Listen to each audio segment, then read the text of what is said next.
Punitive actions होते हैं ना भाई, अगर आप कुछ गलती करेंगे आपके पार्टी अध्यक्ष आपको डांटेंगे भी, है ना, पनिशमेंट भी होती है, सब कुछ होता है, अलग अलग तरह के होता है, सस्पेंशन से लेके सारी चीजें। अब राहुल गांधी कह रहे हैं भाई कुछ तो एक्शन करिए ना किसी के खिलाफ। जो अरेस्टिंग हो रही है क्या है? अच्छा, जो अरेस्टिंग हो रही है, जो समाज के किंग पिन तक पहुंचा जा रहा ठीक है, जो अंतिम आदमी तक पहुंचा जा रहा है, जो इस तरह के कॉन्स्पिरेटर उतना पहुंचा जा रहा है।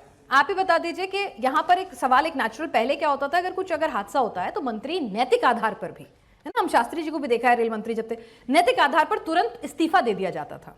भाई एक बार हुआ, चलिए ठीक है, आपने मान लिया 2024 में हुआ, आपने करेक्टिव मेजर्स लिया, अगर दोबारा हो रहा है, आप ही की मिनिस्ट्री में हो रहा है, तो विपक्ष को ये मौका ही क्यों देना सवाल उठाने का? पिनाज आपकी बात बिल्कुल ठीक है। ये हैरत की बात है कि भारतीय लोकतंत्र में 1963-64 में कभी इस्तीफा दिया होगा, उसके बाद से आज तक कोई उदाहरण नहीं है। अगर उदाहरण दिया जाता है तो शास्त्री जी का उदाहरण दिया जाता है, उसके बाद किसी मंत्री ने नैतिक जिम्मेदारी लेके इस्तीफा लिया तो गया होगा। नहीं, एक सेकंड, उन्होंने खुद दिया था। उन्होंने तो दिया था, चलिए वो वक्त नहीं रहा, वो नेता नहीं रहे, लेकिन लिया तो होगा। मैं उस डिटेल में जाना नहीं चाहता, पहली बात।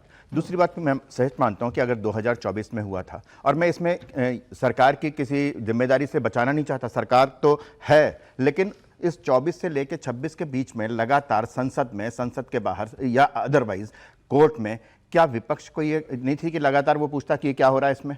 जब ये सारे अपॉइंटमेंट हो रहे थे तब उन्होंने संसद में आवाज उठाई।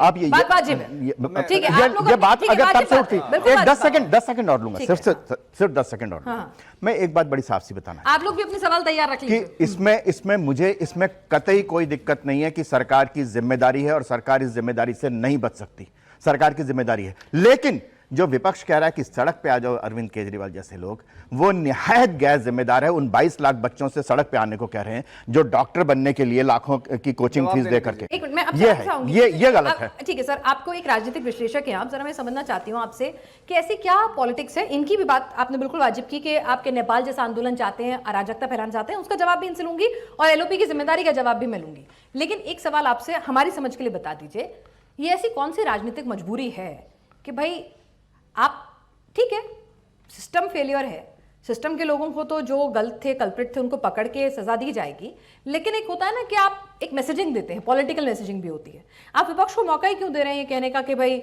शिक्षा मंत्री को हटाया जाए? क्यों नहीं वहां पे प्यूनिटिव एक्शन लिए जा रहे हैं? इन्होंने गैर जिम्मेदाराना बर्ताव किया कि जब ये पोस्टिंग्स हो रही थी तब हाईलाइट नहीं किया, लेकिन सरकार ऐसा मैं एक बात और बता दूं, क्या पॉलिटिकल कि विपक्ष भी एक रस्म अदायगी के लिए इस्तीफा मांगता। आज तक जितने इस्तीफे मांगे किसी का हुआ क्या? किसी पे अड़े क्या? ये रस्म अदायगी कर दी उन्होंने भी, अपनी छुट्टी कर ली, अपनी छुट्टी कर ली कि हमने इस्तीफा, ये सिर्फ दिखाना चाहते हैं। और सबसे इंपॉर्टेंट बात, एक छोटी सी बात और बता दूं, यहाँ पे ये कह रहे थे विवेक साइलस, कह रहे थे समाजवादी पार्टी के समय में ना पेपर लीक होने की जरूरत नहीं पड़ती थी। उससे पहले कल्याण सिंह की सरकार थी, उन्होंने एक कानून बनाया, नकल विरोधी कानून। मुलायम सिंह सरकार ने आके वो कानून वापस ले लिया कि लीक की जरूरत ही नहीं है, खुलेआम नकल करो। आपने बतौर राजनीतिक विश्लेषक मुझे ये नहीं समझाया कि सरकार के पास ऐसी कौन सी मजबूरी है कि भाई अगर विपक्ष एक चीज का हल्ला उठा रहा है, एक राजनीतिक विश्लेषक के तौर पर राजनीतिक समझ आपकी क्या कहती है, ये समझना चाह रही हूं कि भाई ऐसा अगर भाई एलओपी लगातार मांग रहे हैं और 2 बार हो गया है तो क्यों नहीं, मतलब व्हाई नॉट? मुझे बिल्कुल साफ सी बात है कि अगर उसमें मिनिस्ट्री की और मिनिस्टर की जरा सी भी लापरवाही दिखेगी तो मुझे विश्वास है कि ये सरकार में वो मंत्री नहीं रहेंगे, बशर्ते कि ये बात हो कि उनकी है, जिम्मेदारी उनकी है। ठीक है।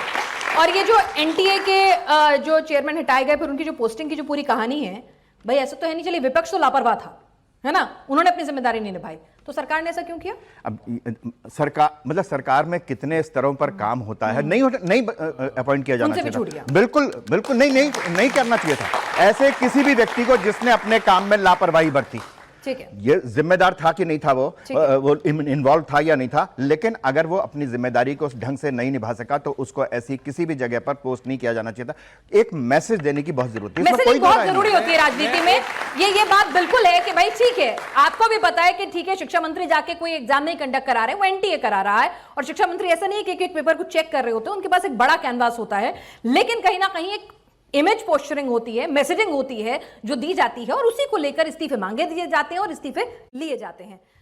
एक मिनट आपके पास आऊंगी, सर के पास चलो। सर ठीक है, बात तो इन्होंने सही कही कि भाई अगर जब ये पोस्टिंग हो रही थी, जब ये सब कुछ हो रहा था, तब अगर आप चेक एंड बैलेंस लगाते, जिम्मेदार विपक्ष की भूमिका निभाते, तो ज्यादा आप मजबूत नजर आते। तब तो आप आराम से एलओपी वेकेशन पे थे, देखिए पिनाक जी, मुझे लगता है ना किसी का इस्तीफा नहीं होने वाला। हमारे गृह जनपद से आते हैं माननीय रक्षा मंत्री जी राजनाथ सिंह जी, उन्होंने कहा कि हमारी पार्टी में, हमारी सरकार में इस्तीफे नहीं होते हैं। बिल्कुल उन्होंने साफ कहा।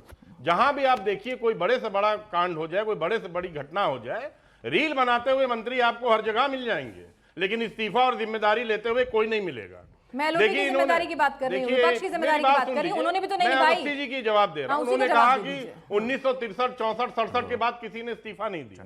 मैं याद दिला दूं, ये तो बच्चे हैं, इनको भी पता होना चाहिए कि जब मुंबई में आतंकवादी हमला हुआ था तो क्या गृह मंत्री भारत सरकार ने इस्तीफा दिया था कि नहीं दिया था?